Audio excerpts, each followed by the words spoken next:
Untuk apa merdeka? Tenang, saya tidak berusaha untuk membangkitkan semangat lain dari NKRI. Saya hanya memberikan contoh gaya bahasa sinisme.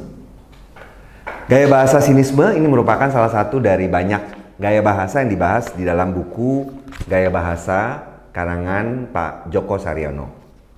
Ini merupakan buku kelima dari seri terampil menulis bahasa Indonesia yang beliau buat. Nah, yang menarik adalah sewaktu membuat buku ini, Pak Djoko yang merupakan guru besar di Universitas Malang itu bekerja sama dengan bapak beliau yang sekarang sudah almarhum, yaitu Profesor Sujito. Tapi pada buku Gaya Bahasa yang kelima ini beliau juga dibantu oleh seorang penulis lain, yaitu Mas Agung Setiawanto. Buku ini dibagi menjadi 5 bab besar. Oh, sebelumnya saya jelaskan dulu ya, tadi biar tidak penasaran teman-teman. Ini juga salah satu yang cukup sering ditanyakan oleh orang-orang. Apa sih bedanya antara gaya bahasa ironi, sinisme, dan sarkasme? Terus terang waktu menjawab pertanyaan ini, karena saya juga itu ada teorinya ya, saya harus buka-buka dan saya lihat berbagai penulis itu kadang-kadang memberikan definisi yang berbeda-beda. Di dalam buku ini gaya bahasa sinisme itu termasuk ke dalam gaya bahasa majas, sebutan Pak Djoko. Di buku ini para penulis itu memasukkan jenis gaya bahasa itu menjadi 2, yaitu gaya bahasa retoris dan gaya bahasa majas. Nah, di dalam gaya bahasa majas ini ada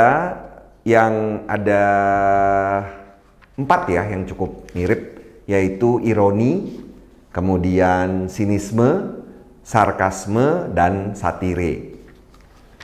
Ironi itu adalah majas yang mengungkapkan makna yang berlawanan dengan kenyataan yang sebenarnya. Contohnya, bukan main rajinmu, padahal orangnya nggak rajin maksudnya.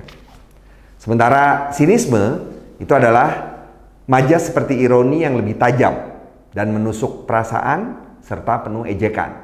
Contohnya tadi ya, untuk apa merdeka? Dijajah Belanda, hidupmu enak sekali kan? Jadi berlawanan, tapi kalau ironi itu halus, sementara sinisme itu lebih tajam. Sarkasme itu seperti kita memaki lah, nah itu masuknya sarkasme. Jadi mungkin kalau ada yang selama ini bilang kalau orang memaki itu disebut sinisme, itu bukan, itu sarkasme. Contohnya, bebal kau, contohnya begitu. Sementara satire itu adalah majas yang berisi sindiran atau ejekan. Ini mungkin agak beti ya, atau beda-beda tipis dengan ironi. Contohnya, sejak dahulu sampai sekarang yang menduduki kursi empuk ya mereka-mereka saja. Jadi apa yang ada di buku ini bisa membuat kita menggunakan bahasa dengan lebih indah. Kalau kita ketahui kan gaya bahasa itu memang dibuat agar tulisan kita itu menjadi lebih hidup. Tadi Pak Djoko dan Pak Sujito itu memuat 2 jenis gaya bahasa. Untuk yang retoris itu ada 20 yang disertakan, sementara untuk yang gaya bahasa majas itu mereka memuat sampai, sebentar saya cek dulu biar tidak salah, 15. Bukunya sendiri dibagi menjadi 5 bab. Bab yang tadi itu adalah bab inti, itu dimasukkan ke dalam bab 2, gaya-gaya macam-macam gaya bahasa. Bab 1 itu ada penjelasan umum mengenai gaya bahasa dan tata bahasa, tata krama, dan pemilihan kata. Kemudian bab 3 itu serba-serbi gaya bahasa, termasuk di dalamnya peribahasa, makna kata, dan bahasa mutiara. Menurut saya, 2 bab yang terakhir, yaitu penggunaan bahasa Indonesia yang baik dan benar dan penerapan gaya bahasa dalam aneka tulisan, sebenarnya bukan bagian inti dari buku ini. Cuma mungkin, terutama yang bab 4 ya, cuma mungkin ini dimasukkan karena sudah telanjur dibuat materinya, jadi kalau dibuang sayang. Tapi ya buat kita, menurut saya sih bagus-bagus saja kalau misalnya kita bisa menangkap sesuatu yang bagus dari sini.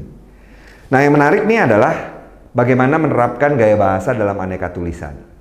Ini ada esai, proposal, kritik, sampai dengan negosiasi.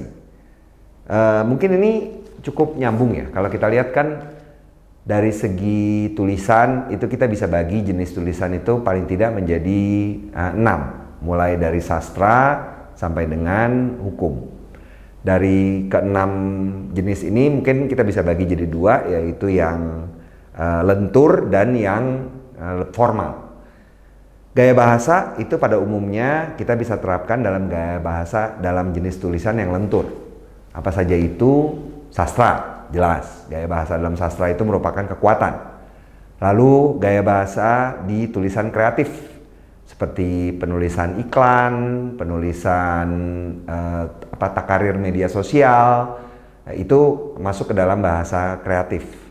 Kemudian bahkan waktu kita menulis di dalam tulisan jurnalistik seperti berita, esai, artikel, itu kita juga bisa menggunakan berbagai jenis gaya bahasa.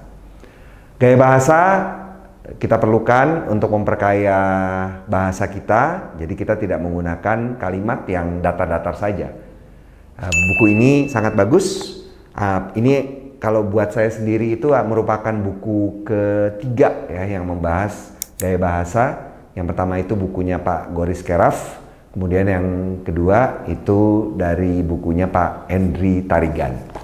Semoga buku ini bisa teman-teman gunakan untuk membuat tulisan teman-teman menjadi lebih baik.